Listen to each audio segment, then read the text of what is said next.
something that people don't understand is that the economy and the stock market are not the same. Okay, the stock market is not the economy.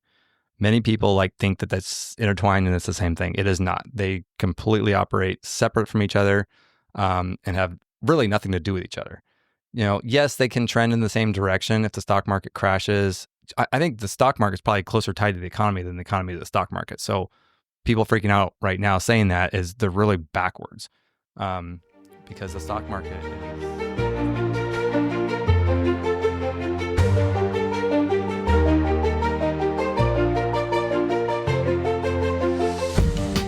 Welcome back to The Broke Billionaires, where we document our daily struggles in building wealth while raising a young family. Join us as we talk creative wealth building for everyday people and couples that are struggling in a down economy. I'm Lauren. And I'm Joshua Masari, and we'll be your hosts.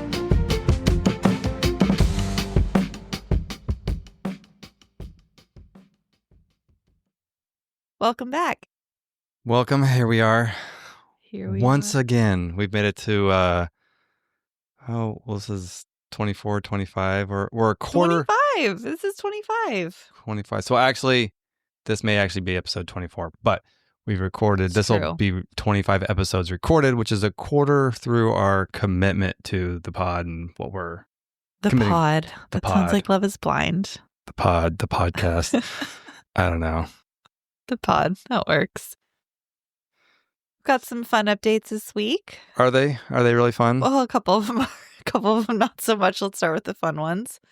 The fun ones are the exterior of our house is getting painted.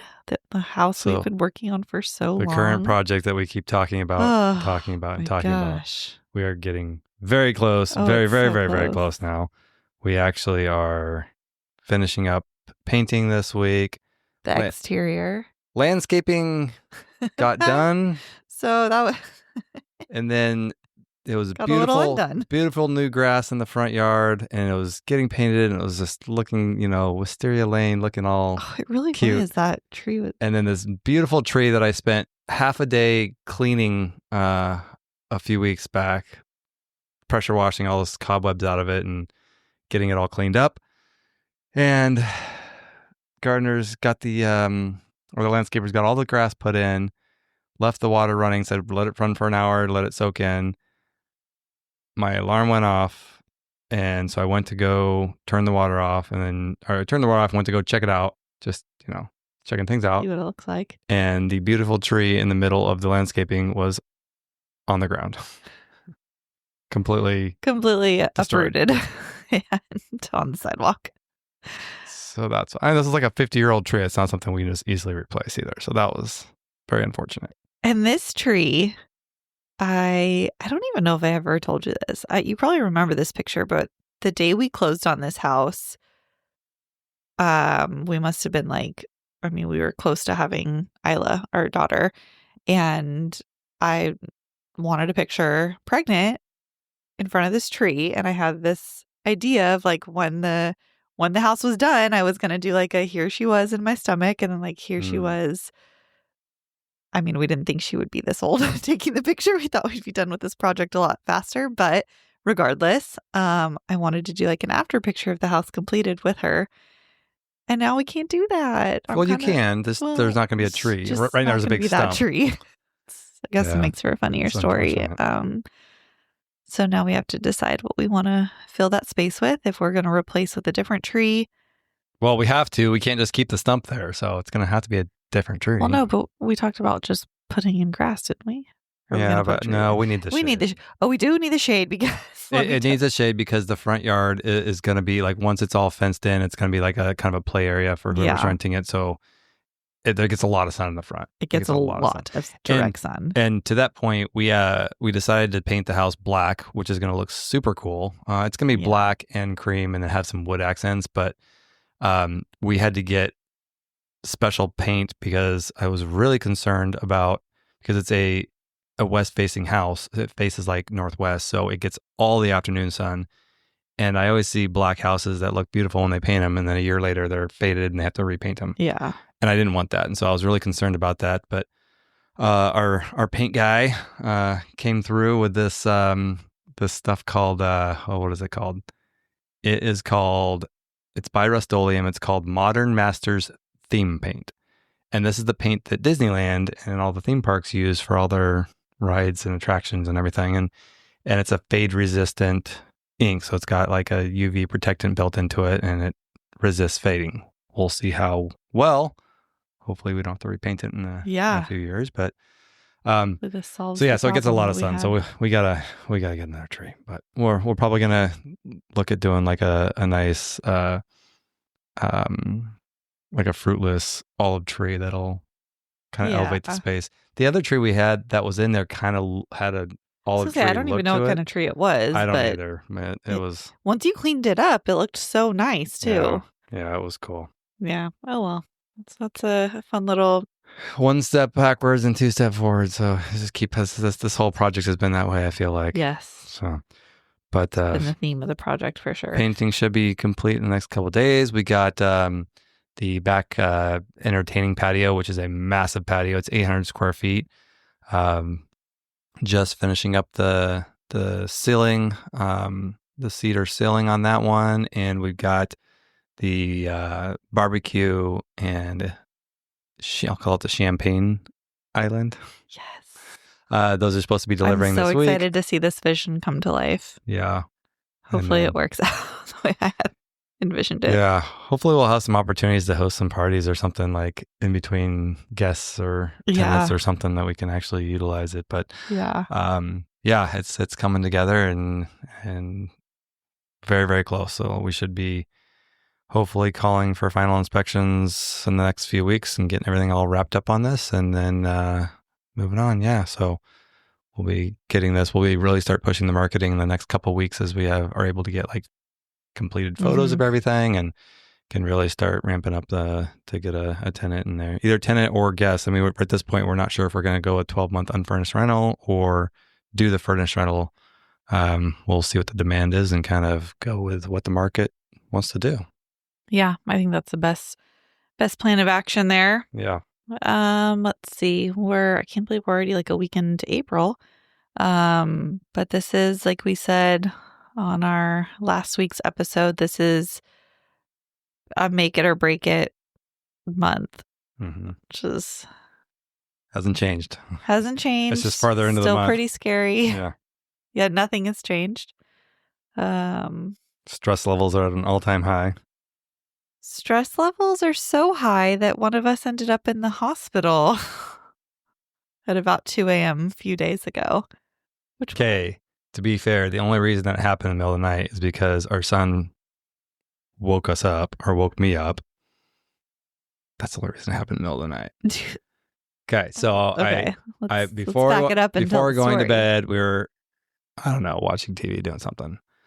And I had this pain in my inside of my elbow, which was not like a muscle, like not like a tight muscle or tendon or anything that I'm used to having. Like You've had like tennis elbow and stuff before. Yeah, this was not like that. This was something different, and it was like I couldn't figure it out. It felt like when you give blood and they first put the needle in and start to pull the blood. That's what it felt like. It would kind of come and then it would go. Like every minute it would just come. And I was like, oh, that's kind of weird. I didn't think too much of it. Someone that passes out giving blood to. Both of us, to be fair. Both of us. I'm not just going to put you on blast for that. I do too. I don't do well with the fact that you can talk about that right now is actually pretty impressive. Yeah. I mean, I used to do I was in medical field and I just couldn't handle the OR room and seeing people's bodies cut open. It just didn't sit well with me. So didn't think much of it, just kind of like brushed it off, like whatever, it'll be gone in the morning. Went to bed. Our son came in at like 2 a.m. because he wanted me to tuck him back in. I don't know why he got untucked and came out just to tell me that because he was already tucked in. To do that every few days. It's really fun. I need you to tuck me in again. I'm like, well, why did you get up? Because I wanted you to tuck me in, but you were already tucked in. There's no reasoning with a 3-year-old at 2 a.m. or any time really. So tucked him in, went back to bed, fine. But then I was awake when I came back to bed and I couldn't fall back asleep because I had gotten up and walked through the house to tuck my kid in. So then I felt this pain coming on again and it's 2 a.m. and now I'm awake and now I've got nothing going on. So now I've got time to think about what this pain could be. And that's when the problem started. Because I'm trying to figure out, I wasn't lifting anything. It couldn't be a muscle thing. It doesn't feel like a tendon thing, or I like, what else could it be? And so my mind went towards, it must be a blood clot, or maybe it's a blood clot. And then my mind said, it must be a blood clot. And then I started freaking out. And then I started feeling like I could feel my body temperature rising very quickly. And I started getting like a little lightheaded. I'm still laying in bed. And I knew at that point that if I didn't do something, that I was going to just pass out and you were going to wake up and find me. So let's back up. First of all, you are a bit of a hypochondriac. Is that the right word? Yeah. Fear of blood? So? Fear of blood or fear of, what is that? No, like you think you're going to die pretty quickly. Like you just like go 0 to 100 and like. You're the one that does that. No, I don't. More often than me. You're pretty bad about it when you start thinking about something. So let me just say this. This happens with our son. This baby does 3 of the like largest movements in my stomach that I have ever felt, and like fully wakes me up. And I just hear him like breathing not normal. And I'm like, are you okay? Like, what's going on? And then now you can continue. And then what did I say? And then you just got up and went to the bathroom. You just got up. You didn't say. So I went to the bathroom. I was gonna go like throw cold water on my face and try to like pull myself. I heard out that. I heard the water turn on. At this point, I knew that I wasn't dying, but I'd already gotten myself past the point of return, and so now my body was taking over, and now I had to like trick my mind back into thinking I wasn't dying, because I'd already tricked it into thinking I was dying. So now I had to reverse it, and I knew I had to like trick my body into thinking that it was okay, or else I was not going to be okay. And I remember turning the water on, and I think I might have gotten a little bit on my face, and then I just kind of looked up the mirror. I was like, oh shoot. And I remember like, because everything just started going black, and I was, at this point I was sweating like profuse, like sweat was just dripping off my body. And I remember dropping to my knees and just like, I need to get on the ground because I'm going to pass out one way or another, and I don't want to face plant into the tile or smack the back of my skull on the tile curb of the shower and kill myself. So I just got myself into a position where I could lower myself down to the floor and just lay there, and everything was just kind of like. And then he called me, and then as soon as I heard him call me, I knew something wasn't right, because you don't usually. But then you ran in. I'm sprawled out on I don't even know what I was sprawled out on the floor. You were completely on the floor. You were like yellow in color, completely naked, completely naked. And you were like soaked. Yeah. And I was like, I'm calling 911. Well, then you started freaking out. So then I had to, I couldn't move at this point. I'm like half conscious, but I can't move. And I remember trying to calm you down. I'm like, no, calm, stop, just calm down. You're like, what's wrong? I'm like, I don't know. Just hold on. Just take a deep breath. I'm like trying to like calm you down. Well, it was more the color of you, because you weren't like, it wasn't like a normal pass out where you were like white, like you were almost like yellow. And I was like, oh my God, like something is really wrong. Well, I was like probably overheating too, because it wasn't like I feel like normally when you're pale, you're like cold. Yeah. But I wasn't cold. I was definitely not cold. Yeah, you were dripping wet. I think my body thought I was already dead, so I was preparing for the next step. So he had like 1 minute to convince me not to call 911. Yeah, I said, give me a minute. Like, just let me. I was like, give me some water and just let me try to pull myself out of this. And I just laid there motionless for another minute or two. But then I finally like kind of started to regain full consciousness, and the sweating stopped, and I could see again, and I knew I was okay. But then he wanted to just go back to bed, and I was like, no. Hold on a minute. So I made sure he could drive and he was okay. Because it was either call 911, you're going to drive yourself, or we're going to wake up all the kids and drag them to go drop you off. It was not, I wasn't in a life-threatening situation where I needed to ride an ambulance to the doctor. So well, no, but I just needed to make sure you weren't going to like have another. Yeah, and I didn't want to go to the ER because it was 2 a.m. It sounded like a big pain. But at the same time, I did want somebody to tell me that I wasn't dying, so I would calm down. So I guess it wasn't just for you. I probably wouldn't have gone if it wasn't for you, but it was reassuring when they said, no, suck it up. You're fine. There's nothing wrong with you. Stop freaking out. They didn't really say that. They didn't say that. They took you back immediately to do an EKG, so they didn't. There was nobody else in the ER, so they didn't have. Oh, you didn't have to wait? There was like 3 people, and they had already been. Oh, I thought they so. like. No, they were like, okay, you're Okay, next. that I guess makes come me feel on a little back. better too. No, it wasn't like, oh my goodness, this Jumps guy's in doing front a of the cardiac line. arrest. No, it was like not that Okay. big of a deal. They were just like, I can laugh about this now. I wasn't like, laughing about it at 2 a.m. you're fine. And they're like, we'll check you out though. And they did all these tests on my arm, had me pull and push and all that. And do you feel any pain? I'm like, no, it's not muscle. It's not tendon. It's not like something else. Anyway, they did all these tests, said your heart's fine. There's nothing else we can do for you. Go home. That's what we wanted to do, was just rule out that it was. They did say that maybe it's like a nerve issue or something, and to go to the doctor and find out if I was concerned about it, but they weren't concerned. So I went home, went to bed. 2 hours later. Anyway, the point of the story is He's under a lot of stress. I'm under a lot of stress. We're under a lot of stress, but he now I'm gets trying a to lot do of it. things to reduce stress by taking cold showers again, which is a good way to do that. Trying to have lots of sex, which isn't working very well because you always fall asleep and you're very super pregnant. Having sex at all is really kind of difficult right now, but it is what it is. It is. Sorry. But I need this right now, so figure it out. Wow. All right. I guess I can. Are we getting a little too real tonight? Yeah, probably. Do we just lose all of our listeners? I don't know. Sorry, Mom and Dad. They don't listen to it anyway. All right. What else? What other? He's not dying. That's what we're saying. I'm still here. Has he gone to the doctor yet? No. I'll work on that. But When I said April's make it or break it, we got to make it through April. I didn't think it was going to be like life or death make it, but apparently that's okay. We don't need to joke about that. Moving on, we have some great interviews lined up for. And we've been doing we've had some we've awesome had some interviews that are coming. We've been really enjoying doing these interviews and meeting people. And people, it's fun to meet people that are kind of in the same boat as us or on the same trajectory, and just knowing that we're not alone in all the craziness and things that we do. There are other people out there.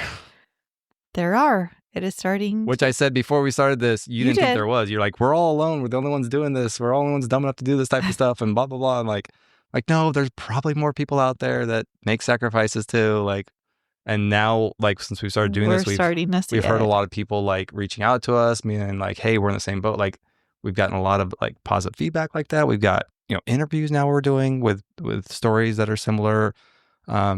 Like overall arching similar, like making those sacrifices to build wealth and build a better life. And it's exciting to see that, and just getting different takes on what other people have done and what they're doing and where they're going. And it's fun to see. Yeah. Cause no one's been the same in terms of like their story or what exactly they're doing. So as much as I'm sure you all love listening to us ramble about our sex life and our struggles, hopefully this will be nice to have some more interviews mixed in, and we're really enjoying it. They're fun conversations for us too, and I'm excited to. Yeah, and we're learning too. We don't know everything, so we're learning on the. Every time we do an interview, I feel like we learn a new strategy or new idea. So it's growth for us as well. The one thing we keep getting told though with all of these interviews is how dumb we are to be doing this in California. That is a reoccurring theme. Have you noticed that? Every single person. Oh yeah, every interview. Even the last one's like, you don't have to stay in California. I was like, shoot, he's right. He is right. But it's just so, I don't even know why do we live here anyway? Did you drive by the beach this weekend? We did. Yeah. We went to the beach. Is pretty cool. It was beautiful out. Yeah. We didn't have tornado sirens this weekend. Every time we go to Balboa Island, it's like, this is why we live here. Yeah. It's amazing. Yeah, that's true. But yeah, we could be further along if we live somewhere else probably, but yeah, we're doing it where it's really hard. So if you can make it here, you can make it anywhere. It's not a song. It is, yeah. It's about New York. It's New York. Anyways. Just a quick disclaimer. The information shared on this podcast is for informational purposes only and should not be considered as financial, tax, or legal advice. always consult with a qualified professional before making any financial decisions. Your individual circumstances may differ and require specific strategies not discussed here. Now, let's get back to the show. All right. What are we talking about tonight? Stock market crash? Oh, stock market crash. So Fun thing. we just had a stock market crash. So let's start there. Yeah. So the stock market crash that we just had was, or you can call it a crash or a large correction. I mean, it technically is a crash, but it's really in the overall scheme of things, it's really just a market correction. But it corrected about 10%. So it came down about 10%, which is a pretty big drop. It's not nothing. So everybody's freaking out about this right now. And the crash was related or a reaction to the tariffs that Trump just imposed. So that was announced on a Wednesday. And then Thursday, Friday, the market just tanked. The Dow was just below 42,000 before the announcement. And, opening Monday morning was at 38,000. So dropped about 4,000 points over 2 trading days, which is pretty significant. It's not the biggest crash that we've seen, but it's definitely a pretty big correction. But people are freaking out, and rightfully so. A lot of people that have, if your 401k is heavily in the market, which most people's IRAs or 401ks or retirement is tied to the market. A lot of people are seeing like a 25% drop overnight in their life savings. That's a big deal. That's a big deal. So it's definitely warranted, people's, fears and concerns over this. Like, I get it. It definitely makes sense. Did you hear what William Tingle said about this? I did. I saw that video that he posted. So we had William and his wife Jody on a few episodes back. He's great. So he was that today that he released that? Yeah, this morning. This morning. Mm-hmm. You know how to guarantee you won't lose money in the stock market the next time it drops $5 trillion in a couple of days is that you don't buy stock. You put your money in real estate. Yeah, that is true. Which we are hearing that a lot too. Yeah. I mean, we had an episode that we talked about, hedging against inflation. Real estate was a good way to do that. I mean, I'm not going to say that real estate's the answer. But the market is always going to be more volatile. I mean, the real estate goes up and down too, but it's a slower, up and down. It's not like overnight where you can just, the market crashes and you lose everything. Like, it's a slow burn. It's definitely. Yeah. Well, and I said, before we started recording tonight, I saw Pace Morby was like, stock market's down, Bitcoin's down, but people who have invested in creative finance are not. Yeah. I mean, we're not really, like, for us, we haven't been affected by the crash really much at all. We have all of our real estate, people still need a place to live. Everything's kind of still moving. And that, I mean, so there's a lot of fear right now that the economy is crashing because of the stock market. There's a lot of opinions right now, and some of those opinions, they're just that. They're just opinions. And some of those opinions are people that don't really have a good understanding of how the economy works. First of all, the market hasn't really crashed compared to where it is today. Yes, the 10% correction is pretty big. So 10% in 2 days is a big drop. But the market's still at all-time highs. I remember in 2019, I remember the Dow Jones crossed 20,000 and everybody, it was a big deal. Like, oh my goodness, it's 20,000. This is crazy. Like 5 years later, it's at 42,000. It's double of what it was. Mm-hmm. So like, we've just experienced so much growth in the last 5 years. The market always corrects. It's been exponential growth, unnatural growth for the last 5 years, and the market is correcting. Now, yes, the tariffs are what kind of triggered that, but I think the market was due for a correction regardless. Yeah, what's going to happen anyways. It's just, you can't just keep going up and up and up without coming back down. Yeah. And that's just, that's just the nature of the economy and the market. Secondly, okay, so this is the other thing. People, stock market crashed and everyone's like, oh, the economy's going down the tank and we're all, it's going to be a recession and all this and yada, yada. Something that people don't understand is that the economy and the stock market are not the same. Yeah. Okay. The stock market is not the economy. Many people think that that's intertwined and it's the same thing. It is not. They completely operate separate from each other and have really nothing to do with each other. Yes, they can trend in the same direction if the stock market crashes. I think the stock market is probably closer tied to the economy than the economy to the stock market. So people freaking out right now saying that they're really backwards, because the stock market has nothing to do with the economy. It has to do really with opinions. I mean, the stock market doesn't even necessarily have to do with the fundamentals of the businesses that are in the stock market. Yeah. It really has to do with the perception that people have. Yeah. But it's not the economy. You can have a stock market crash, but then have a really strong economy that takes off in the other direction. They are not intertwined. So there are things that affect it. So let's say that the tariffs crash the stock market and it continues to go down, and they could have a negative effect on the economy, and they could drive it down. We don't know yet, but it doesn't necessarily mean that we're going into a recession because the stock market crashed. So those are two different things, and I think that's important for people to realize. Again, people just lost a bunch of money in their retirement, and so that people are freaking out, and I understand that. But it doesn't necessarily mean that it's not going to come back or that we're heading to this big recession. It's not the same thing. So I think understanding that those are different is important, just to kind of have a more level head about the situation. Yeah. So let's actually talk about that. So what is a recession? A recession is when there's kind of some different factors that go into it, but the biggest factor that economists look at is a recession is the decline of gross domestic product for 2 quarters in a row. So the growth of it. So let's back up. What is gross domestic product? So GDP, which is gross domestic product, is how much product that a country produces in a year or in a quarter. So take all the products that we're producing and you add those all up, and there's a number that they look at each quarter over quarter, and you always want that to be growing.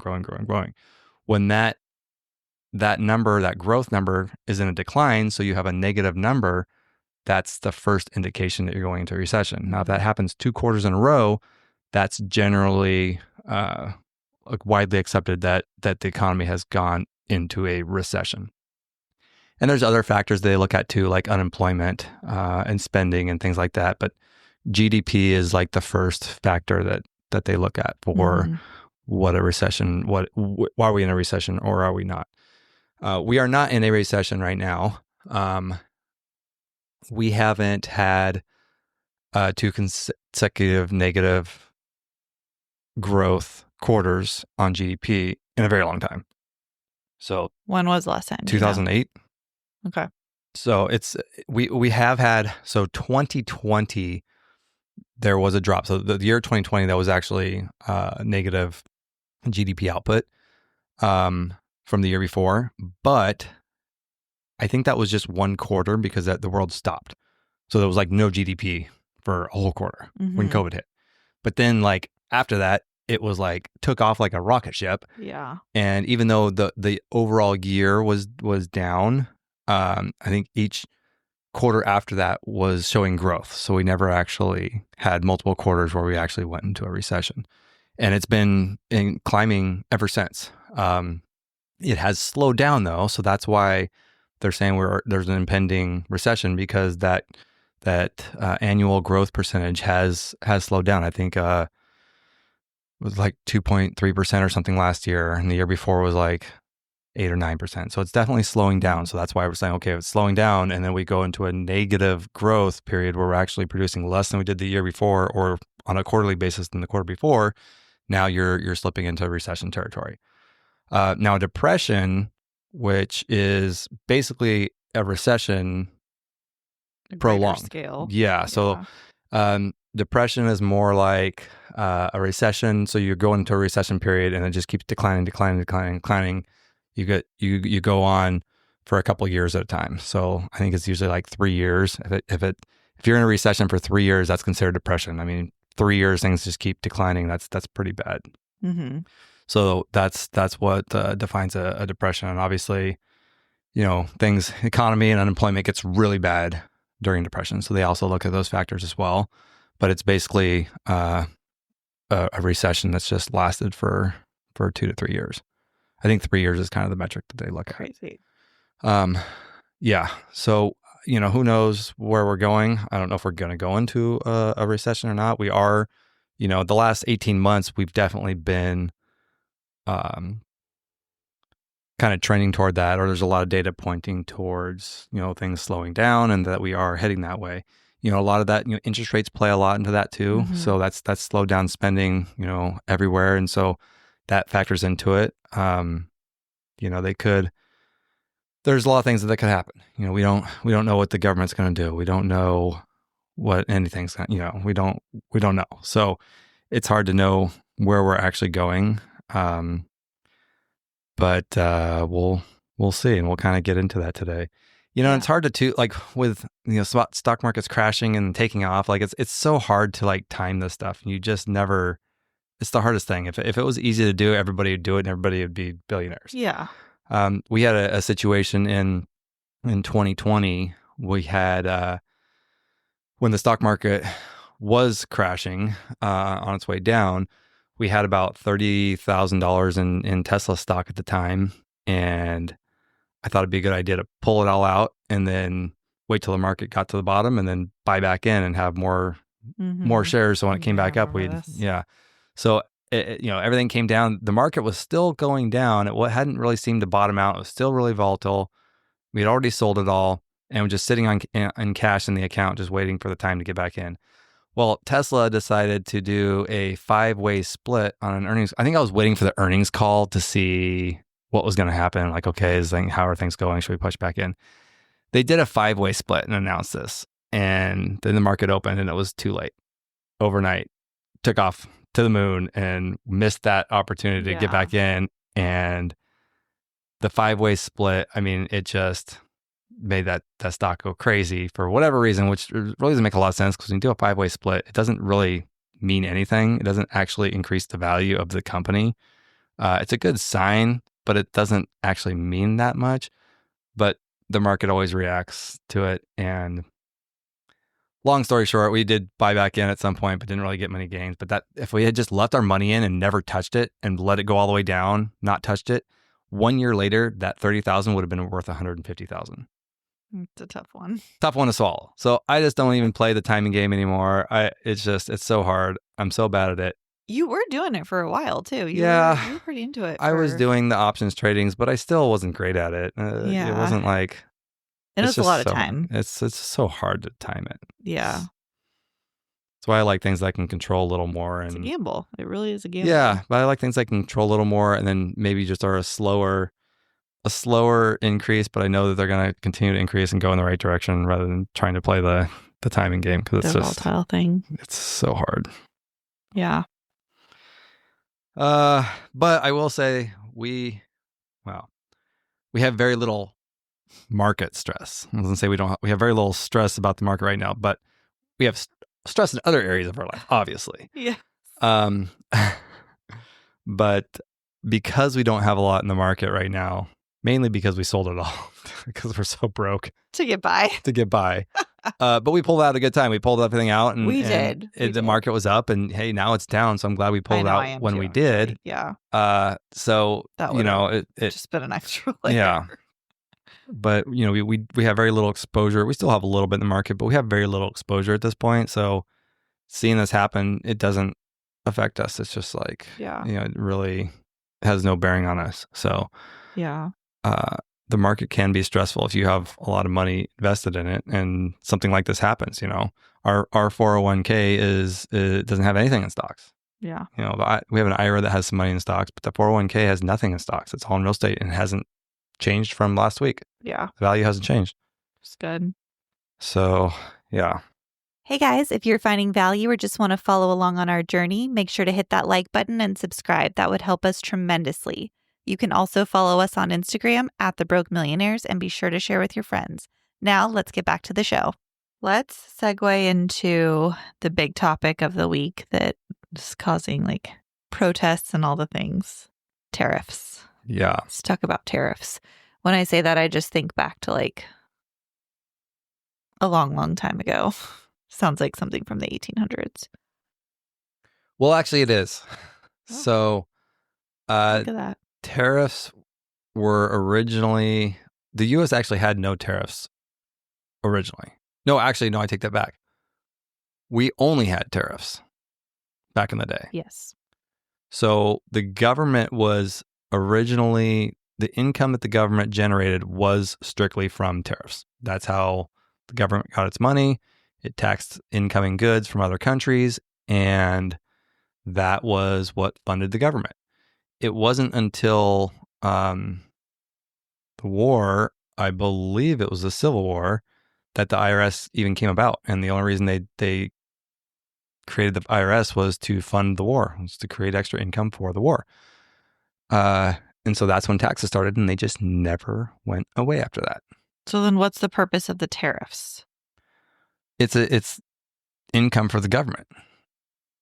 So we got rid of the tariffs, No, we never got rid of them. They've always been there. implemented the IRS.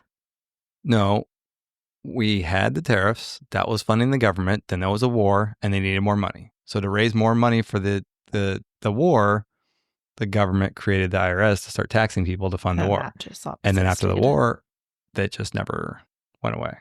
I don't, and don't quote me on which war. It may not have been the Civil War. It may have been another one. I don't remember which one it was, but it was a war. That was the reasoning for it to start. Yeah. Okay. And then they just obviously got used to the extra income and just said, hey, this is great. Let's just keep doing this. All right. Okay, so what is a tariff? A tariff is a tax that is on imported goods, and it's typically calculated as a percentage of the value of the imported goods. So it is when, so for example, for the U.S., a tariff that the U.S. imposes on China, for example, anything that is imported from China, there is a tax that the U.S. charges on that, and they charge whoever's importing it. It's not the country, it's not the exporter. It's not the consumer, it's the company or the person that's actually doing the importing, bringing that through customs. They pay that tax.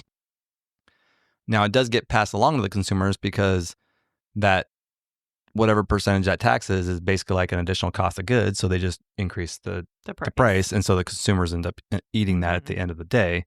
But that's all a tariff is just a tax that is imposed on those goods being imported. And there's lots of tariffs out there. Every country's got tariffs, and it's country specific and product specific.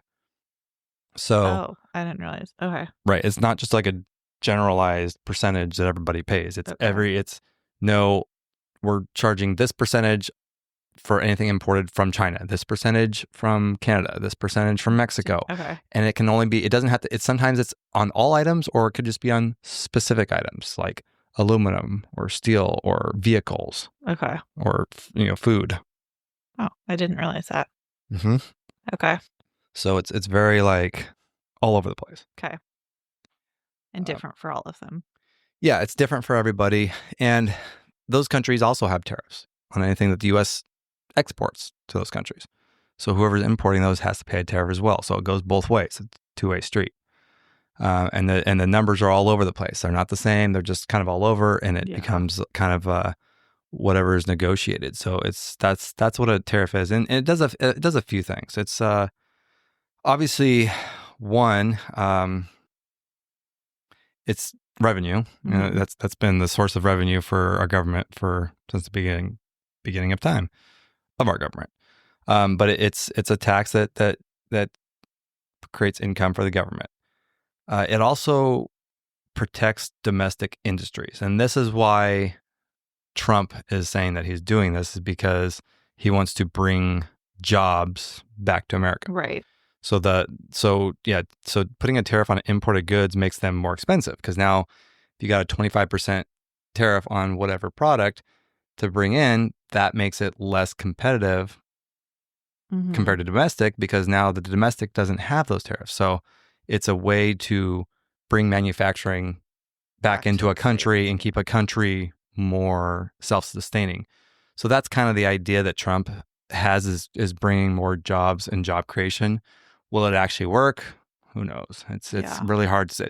So no one's ever done this where it's just been a mass like rollout of tariffs imposed on everybody at the same time. It's always been like a negotiation with the different countries here and there. It's never just been like, boom, everybody tariff. Like just like this is a kind of an unprecedented territory. A bolder move. Yeah. Okay. But I mean, this is what Trump run on. This is one of the big things that he was campaigning on was these. So this is not a big surprise that he's doing this. He's just doing what he said he was going to do. We still don't know how it's going to play out, but it does. And here's the thing is it doesn't necessarily mean that only U.S. companies are going to be selling products to the U.S. now. China, Germany, all these other, so for example, car manufacturers, all these other countries that manufacture cars, at their biggest market may be the U.S. To get around the tariff, all they have to do is open a factory in the U.S. and they get around the tariff. And that happens. There's several factories that are like that. That actually produce the vehicles or produce the products in the U.S. just to get around the tariffs, because it's actually cheaper for them to build a plant, have manufacturing, have U.S. employees building these, rather than paying the unnecessary tariff. So maybe the cost to have all that manufacturing in the U.S. raises their cost 10% versus being in their country. But if the tariff is 20%, then they're saving 10%. So it's more profitable to do that. So that's the idea, is that's what's going to happen. And it's been happening. It's nothing new. Most car manufacturers that are imported cars actually produce in the U.S. or they'll have like parts that are imported and they get like put together, finalized in the U.S. Like I remember I used to sell Nissan, and Nissan, all the parts came from all over the world. Really, they're a Japanese company, but the vehicles, most of them were actually, I think it's Kentucky or somewhere in the Midwest. That's where they were put together. They have a manufacturing plant there. Every car says where the parts are made and where it was manufactured, but the manufacturer, like where it was finalized and put together, was in the U.S. and that's how they get around those tariffs. So that's what they look at, not the individual parts. You're not getting tariffed on. Well, so the parts are still getting tariffed. So you're importing parts that goes through customs. It's still getting tariffed, but instead of the whole price of the vehicle all put together, it's the smaller parts, and you can have some parts in the U.S. and here. Okay. And the final product, you're able to not get tariffed on. So it's a way to lower those costs from those additional taxes. Okay. Makes sense. Yeah. So Trump talks about bringing jobs back to America. That's what he campaigned on. That's why he's rolling these out. He's even talked about reducing the income taxes by replacing the government revenue with the tariffs. And he was on a Joe Rogan podcast before he got elected, I'm pretty sure, and even floated the idea of abolishing the IRS and having no income tax at all and replacing it with tariffs, which goes back to the 1800s, which is what it used to be. So I don't see. Would that end up being more beneficial for consumers that way? Like regular people like you and I, is that going to be more beneficial for us? We are not regular people.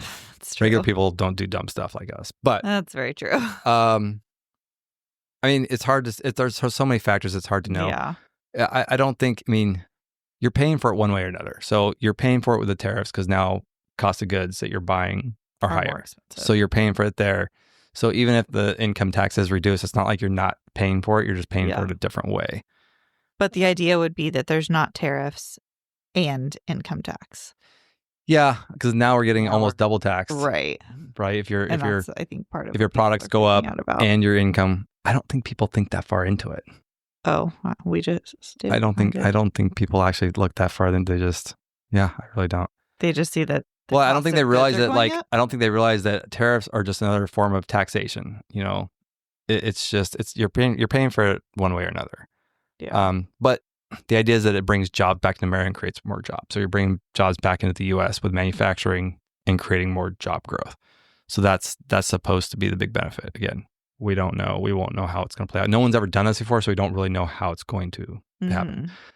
The other thing that Trump campaigned on, and the whole idea of the tariffs, is that just getting fair deals.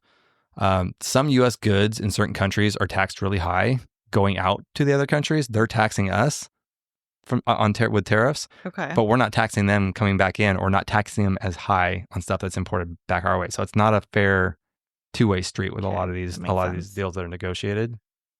So that's one thing he's also talking about, is just getting fair trade deals with all these countries, because some of them are just overtaxing on things for whatever reason that may be. I don't know, but it's not like a fair two-way street from what he's saying. So okay, that makes sense. So do you feel like the tariffs that are being imposed by Trump right now, do you feel like they're going to be good or bad in the long run? It's hard to say. There's lots of videos this last I know, week or like two, that's what I'm trying to figure out. It's like, is it something that we'll feel it like over the next couple months, and then it'll like even out, and then it's going to be longer than that. Okay. So there's a lot of opinions out there. Like, I feel like people that are against them just say it's a terrible idea and the economy's crashing, blah, blah. People are for them, be like, this is a great idea. I think it's going to be in between. Everyone's going to feel the pain of it, but I think everyone's also going to feel the benefit of it. Okay. Depending on which way it goes, but it's going to be a longer term effect. And one thing I was thinking about is like, well, if he does all this, and whether it's good or bad, say it's good, say it's bad, doesn't really matter. What happens if the next administration is on the other side of the aisle and they just get rid of everything? It doesn't actually work that way usually. Because Trump did this in 2016 when he was elected. When he came into office in early 2017, he did the same thing. It was not as big and widespread. Oh, I don't remember but that. It was like a 10% or 50, I think it was like a 10% on China, all goods in China or something. I remember going through this because I'm an importer. I deal with this stuff. Yeah, that's very true. So I do remember dealing with this last time. And when the Biden administration came in, I think people thought they were just going to reverse all those and get rid of them. They didn't. They adopted them and kept them in place. So people just don't realize that they stayed in place. I guess I don't know. So they didn't actually. Yeah. So they didn't actually go anywhere. There was. So they really haven't changed much. They've just increased, essentially. Yeah. Yeah. It's been still huge they've increases. still been there. It's just. Yeah, they've always been there. It's not like this is not like we had no tariffs at all before. Right. And this is a brand new thing. I feel like that's how people are acting. Yeah, they are.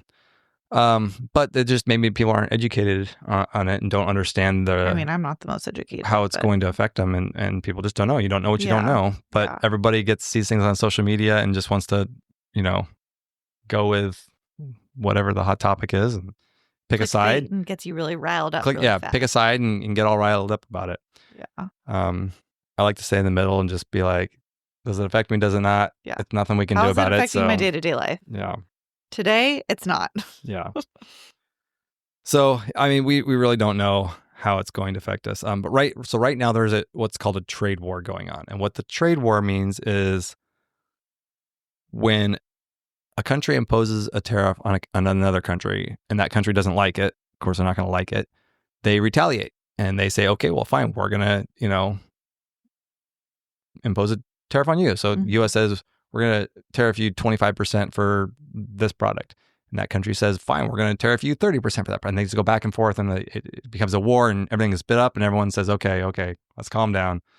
Let's figure this out. And then you negotiate a deal. Yeah.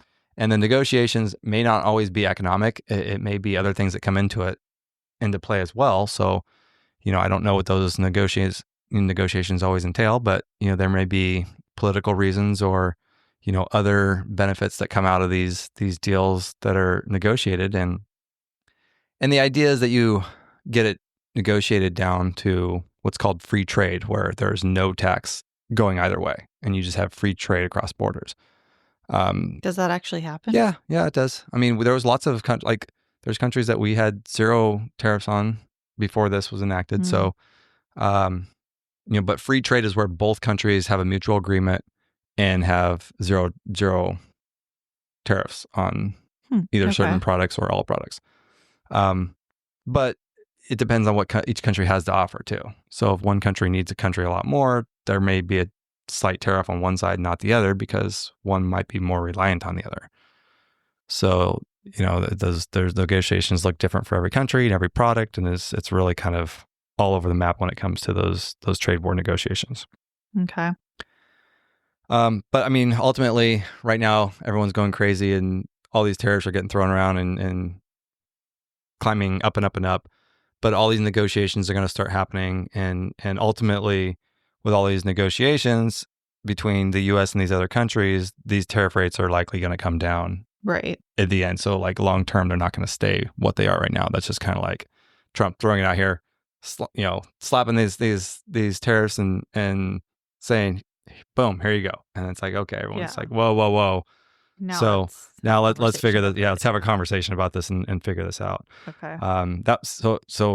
Kevin O'Leary was actually interviewed. I was going to say, did you see that from Kevin O'Leary? Yeah. Okay. So I mean, that's just kind of how it works. But he was being interviewed by somebody that was very on like Fox this morning, right?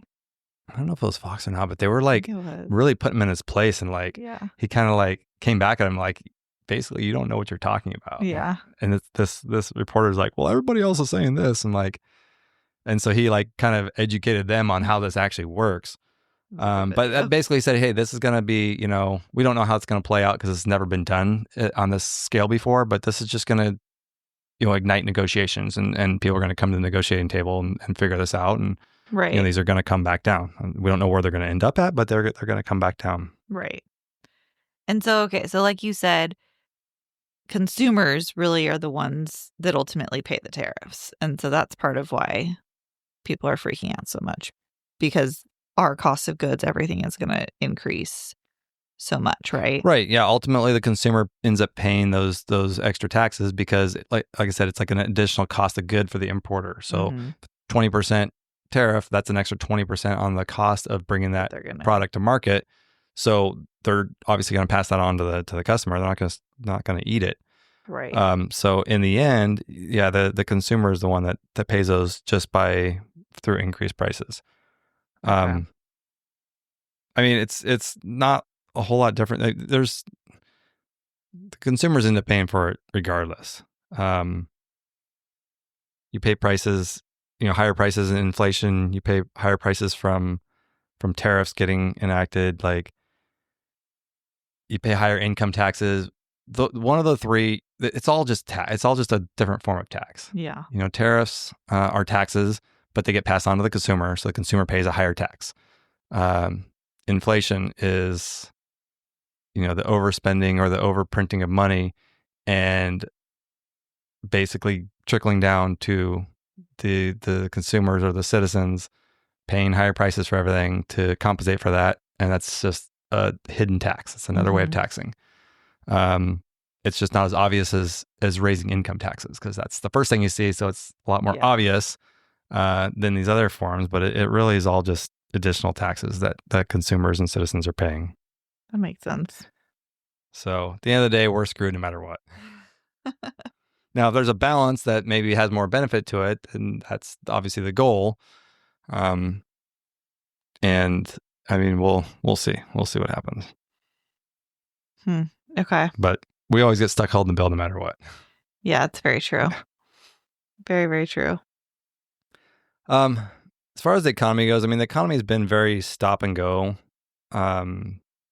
really since I feel like the third quarter of 2022 was when things really kind of slowed down. There was mass layoffs that started, and the last 18 months, it's like showed like positive spurts, with interest rates coming down and things starting to move a little bit, but then it like takes 2 steps forward and then 2 steps back. It's like it's kind of like stop, go, and just hasn't really gone one way or the other.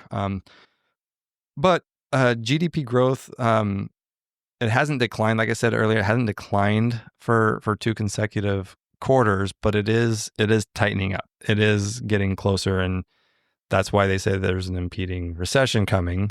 And it's all signs are pointing at. I think they're saying that there's about a 50% chance that we do go into a recession. And I don't think it really has anything to do with the tariffs. That was just kind of a jump start on the market, but it may play into it. I mean, the tariffs could get us closer to a recession or push us into a recession, or it could actually go the other way. I mean, Right. who really knows? We don't know where this is going to end up. But as far as like fears of recession, like that hasn't changed. That's not something new. That's not something that just started this week. Well, like you said, it's kind of inevitable that it's going to happen, essentially. Yeah, I mean, not necessarily. I think recessions can be more avoided than the stock market crash, because a stock market correction is inevitable. It's always happened since the inception of it, and so have recessions. But I feel like recessions are more can be more an outcome of decisions and like influenced more by the government, whereas the Okay. stock market maybe is not as in their control. But because they do control interest rates and things like that that can control how the economy is doing. But it's a fine line, because they just drop interest rates, then inflation goes up, because that's just the way it works. Because they spend more money than they should, and they start printing money, and you get the free flow of money, but they're just printing money, and then that devalues the dollar and then causes inflation. So I feel like if they lowered interest rates but didn't print money because they weren't overspending it, like if they balanced the budget, we'd be in a much. If the government would balance the budget, I bet you that would fix a lot of problems. It'll probably never happen. Could you imagine if they ever did that? They balanced the budget and stopped spending more than they made. They wouldn't need to print more money than they should be printing, and it would stop inflation, but you could keep rates lower. I don't know if that's really how it works, but that seems like it should work that way. I just don't think that'll ever happen. What do you feel like people can do to prepare for a recession? Because that is like something that you hear people freak out about and really get so stressed about, like a recession's coming. And it's I mean, I don't scary. really remember the last one as much. I was a lot younger. I was in college, and I was, as long as I had beer money, I don't think I really guess we were cared that kind of much. similar. Yeah. I just graduated, and yeah, I guess. I had just graduated, so really I was already broke, and so it didn't really make a affect difference. you. It didn't really affect me. I'm like, no matter if it was a recession or not, I was just broke. Yeah. Broke college, coming right out of college. But I mean, there's a lot of things you can do. One of the things is just reduce your living expenses. You want to just try to live as slim as possible during these times. So, they say pay down your debt, or your especially your high interest. You want to pay down your high interest debt and variable loans. So anything that has a variable interest rate or high, credit card debt, things like that, you want to get that paid down, because that's when people tend to get in trouble the most during a recession. Is that type of liabilities. And then just saving up cash or liquid assets that are not volatile. So putting money into gold and silver or other things that are not going to be as volatile like the stock market. Because if we go into a recession, the stock market does get volatile. It does, like I was saying earlier, the stock market can follow the economy more than the economy can follow the stock market. But if we do go into a recession, the markets will react to that, and they will drive them down further. Yeah. So you definitely don't want to be in the market in a recession. I mean, us personally, we're taking steps, maybe not necessarily because of the recession worries, but we're going to be moving into our most cost-effective living situation out of the properties that we own. It's the cheapest mortgage payment, and just kind of reducing living expenses where we can. We got another kid we're bringing into the world. It's just more diapers and food. And these kids, these kids are eating so much food these days. They don't stop. Like, what is happening all of a sudden? We got school that we got to, have a second kid starting school. And so we got more expensive there. It's just, so we're just trying to get ourselves to a place where our finances are more manageable, especially since right now, things haven't been good for us. Just trying to lower our living expenses so we can get through. We already have the hole we're climbing out of. So yeah. So, but I think it's good timing. Like the fact that we're doing this now is good timing, and just in case there is a recession, like we'll be better positioned to make it through that easier than if we were living in one of our more high cost properties or going and renting something where it was maybe a little bit of a stretch or just not as cost effective as where we'll be at. So I think it's a good place for us to go for now, to kind of reset, ride out see how everything plays out before we make a move. But it'll definitely help. Do you think us. that this will affect like our midterm rentals? Or do you feel like enough? I mean, I almost feel like it might affect like short-term rentals more because people Yeah, may not be vacationing as I think much. like the Airbnb short-term business Yeah, model is going to get more affected because people don't have as much discretionary income during a right. recession. It's like everyone's hunkering down, just trying to make sure they can pay their bills, and Yeah, they're not traveling and doing that sort of thing. Whereas what we do with the midterm, it's not really a discretionary thing. I mean, some of our guests are some yeah, of our guests will come to California for a month or two to just get get out out of of the the cold or snow. wherever they're Yeah, at. Yeah. So I think we'll lose some of that, but I think there's enough demand that's not tied to discretionary decisions. During a recession, a lot of people lose their jobs and they're looking for new work. And so mm-hmm. in an area like this where there are more jobs, there's going to be there may be more people coming and moving, Yeah, which we get a lot of those type of people where they just need a house to put their family for a couple months when they're moving for a there new we job go. till they figure out where they're going to be at. So I think that's still going to be a viable option. People still have needs for insurance placements. So, Yeah, their house floods or catches on fire, they're still going to have those very needs where true. insurance has to put somebody somewhere. And so there's still going to be a pretty big need for that. And then, our smaller properties, the studios and things that we have like that are more just one single person. We do have a lot of people that are in the medical industry. So, the travel nurses, medical students doing clinical rotations and interns. We still have a Yeah, lot of that demand. So I don't know. It's hard to say, but I don't think that industry is going to get hit as hard as a discretionary industry like the vacation rentals. yeah, that's a good point. So hopefully that's how it works out. Yeah, we'll see. Yeah. All right. I think that's enough on the economy and the economy woes and where everything's going. But yeah, I mean, we just wanted to put this out because of everything going on right now and with the tariffs and the stock market crash. And, for those people that maybe aren't as in tune or don't know how that Try works. to dumb it down a little bit for us folks that don't always understand. And I'm not an expert. I mean, maybe we can get an expert on here That would be great. in the coming weeks and have a good interview on that. But, just from what I know and what I've studied, that's the general consensus that I've gotten Yeah. from everything. But yeah. Well, and like you said, you are an importer with your business, so it's Yeah, not so like it affects me. I mean, yeah. all my quotes that were imported, China, like even before these were imposed over the last month, because everyone knew it was coming, all the quotes already started adding the tariffs and everything I was was getting actually going added. to ask that, like, how quickly do you see I, those I get was added? I was paying it before that even happened. Okay. Like they were already adding it to the quotes, Okay. knowing that if they placed the order, by the time it actually got into customs, there was going to be a tariff. Got And it. so the ones I was getting were like 20%. And I don't know, I've got some of those orders that are coming across the border now. I don't know, What like it is. I feel like it's changing daily what it's I actually going to be. know. So I don't know Yeah, that's what what I it's thought going to this be. morning. Now they quoted me ahead of time and charged me for it. So I'm assuming, I sure hope that they're going to eat whatever they charge me. Yeah, not come The back with an 20%, and I'd additional be like, bill. oh, it's 30%. So we're going to charge you an extra 10%. I know. I thought I saw 34. Yeah, I mean, it's all over the place right Yeah. now. So I don't know, all the goods are different too. So I don't really know how it affects like the exact good that I got in the day that it's coming over the Mhm. border. But yeah, I've already started paying those tariffs. So yeah. Yeah. And I don't pay it directly.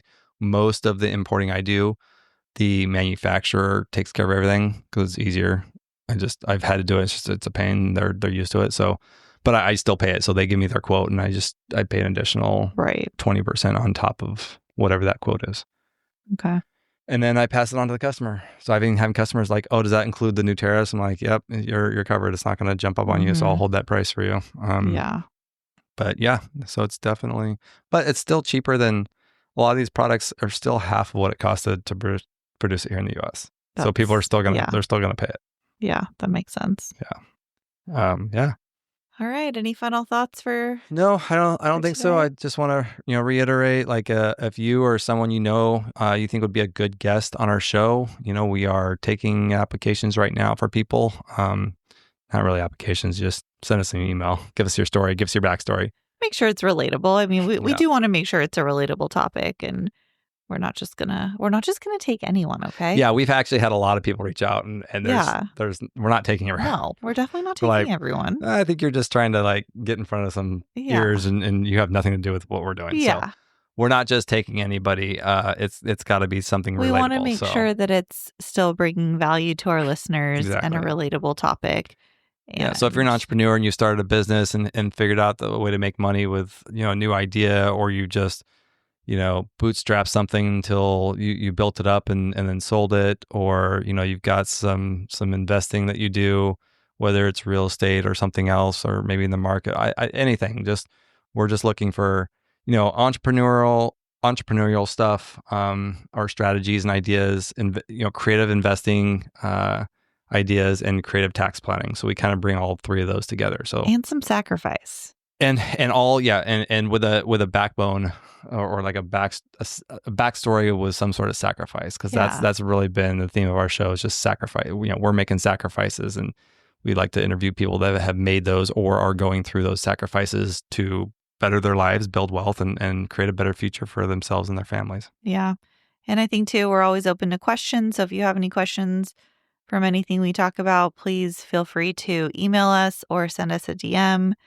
And as always, we would love and appreciate reviews on the podcast. It is, we love reading through those, and it is extremely helpful when you leave them. So yes, we appreciate the love, definitely. Yeah. All right, I think that's it. I'm gonna try to relieve some stress tonight before you fall asleep. We'll see. We'll see if you get lucky. See if I get lucky. I'm gonna try to get lucky. All right, guys, get out there and make it happen.